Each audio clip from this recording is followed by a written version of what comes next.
বর্তমান সময়ে রাজনৈতিক অঙ্গনে রাজনৈতিক মাঠে বেশ কর্তৃত্ব এবং সাফল্যের সাথে কিছু অবদান রেখে যাচ্ছেন। তাকে না দেখলে হয়তো বোঝা সম্ভব নয় যে এত বৃদ্ধ বয়সেও রাজনৈতিক অঙ্গনে এবং মানব সভায় নিজেকে বিলিয়ে দেওয়া যায়। বাংলাদেশের রাজনীতির ইতিহাসে এক অনন্য নাম। বলছিলাম জামায়াতে আমির ডক্টর শফিকুর রহমানের কথা। এদেশে ইসলাম প্রতিষ্ঠায় যারা গুরুত্বপূর্ণ ভূমিকা রেখেছেন তাদের মধ্যে বাংলাদেশ জামায়াতে ইসলামীর আমির ডক্টর শফিকুর রহমান অন্যতম। ব্যক্তিগত, পারিবারিক, পেশাগত ও জাতীয় রাজনৈতিক জীবনে তিনি সততা, যোগ্যতা, মেধার স্বাক্ষর রেখে চলেছেন। দেশের প্রতিটি গণতান্ত্রিক আন্দোলন ও গণমানুষের অধিকার প্রতিষ্ঠায় তিনি অগ্রণী ভূমিকা পালন করে যাচ্ছেন। দেশের প্রতিটি দুর্যোগপূর্ণ মুহূর্তে মানবতার পাশে দাঁড়ানোর জন্য যিনি সবার আগে ছুটে যান তিনি হলেন বাংলাদেশ জামায়াতে ইসলামীর আমির জননেতা ডক্টর শফিকুর রহমান। তার সম্পর্কে একটু সংক্ষিপ্ত জেনে নেওয়া যাক। জাতির সাহসী এই সন্তান, প্রতিভাবান রাজনীতিবিদ ডক্টর শফিকুর রহমান 1858 সালে 31শে অক্টোবর মৌলভীবাজার জেলার কুলাউড়া উপজেলার ভাটেরা ইউনিয়নে একটি সম্ভ্রান্ত মুসলিম পরিবারে জন্মগ্রহণ করেন। তার পিতার নাম মরহুম আবরুর মিয়া এবং মাতার নাম মরহুমা খাতিরুন্নেসা। তার বর্তমান ঠিকানা সিলেট মহানগরীর শাহপুরান থানার সবুজবাগ এলাকায়। ডক্টর শফিকুর রহমান 3 ভাই এবং 1 বোন। ভাই বোনদের মধ্যে তিনি তৃতীয়।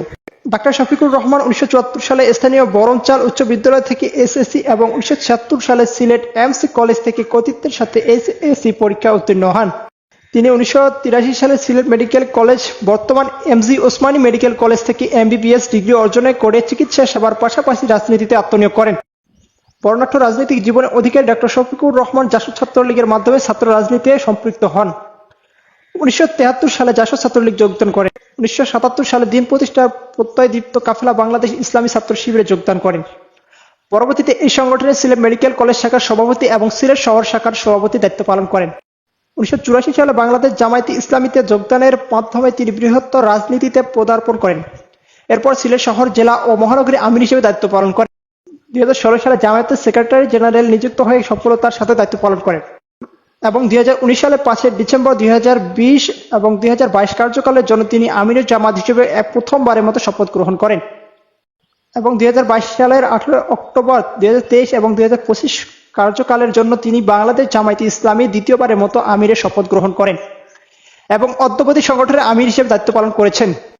ডক্টর শফিকুর রহমান 1925 সালে ডাক্তার আমিনা বেগমের সাথে বিবাহ বন্ধনে আবদ্ধ হন এবং ডাক্তার আমিনা বেগম 8ম জাতীয় সংসদ সদস্য ছিলেন। তিনি 2 মেয়ে ও 1 ছেলের জনক। বড় মেয়ে এফসিএস অধ্যয়নরত এবং একটি মেডিকেল কলেজ হাসপাতালে রেজিস্ট্রার হিসেবে কর্মরত। ছোট মেয়ে এমবিবিএস ও এমপিএস ডিগ্রি অর্জনের পর এখন একটি বেসরকারি মেডিকেল কলেজের সহকারী অধ্যাপক হিসেবে কর্মরত আছেন। একমাত্র পুত্র এমবিবিএস শেষ করে চিকিৎসা সেবায় নিয়োজিত আছেন। জননেতা ডক্টর শফিকুর রহমান প্রখ্যাত রাজনীতিবিদ নন, বরং তিনি একজন খ্যাতিমান সমাজসেবক, বলিষ্ঠ সংগঠক এবং সফল উদ্যোক্তা। তিনি একটি বেসরকারি মেডিকেল কলেজ ও হাসপাতাল প্রতিষ্ঠাতা চেয়ারম্যান। এক নজরে আমরা ডক্টর শফিকুর রহমানের সামাজিক কাজের কিছু অংশ দেখতে পারি। Doctor Shafiqur Rahman medical college ও হাসপাতালে একটি প্রতিষ্ঠাতা চেয়ারম্যান, একটি হাই স্কুল ও কলেজের গভর্নিং বডির চেয়ারম্যান হিসেবে বিভিন্ন মেয়াদে দায়িত্ব করেন। একাধিক হাই স্কুলের ম্যানেজিং কমিটির চেয়ারম্যান হিসেবে বিভিন্ন মেয়াদে দায়িত্ব পালন করেন। একটি কামিল বাদেশের গভর্নিং বডির চেয়ারম্যান হিসেবে দায়িত্ব পালন করেন। একাধিক পাঠাগার প্রতিষ্ঠা ও পরিচালনা করেন। সিলেট কেন্দ্রীয় মুসলিম সাহিত্য সংসদে আজীবন সদস্য ইত্যাদি আরো অনেক সংগঠন এবং প্রতিষ্ঠানের সাথে কর্মরত ছিলেন।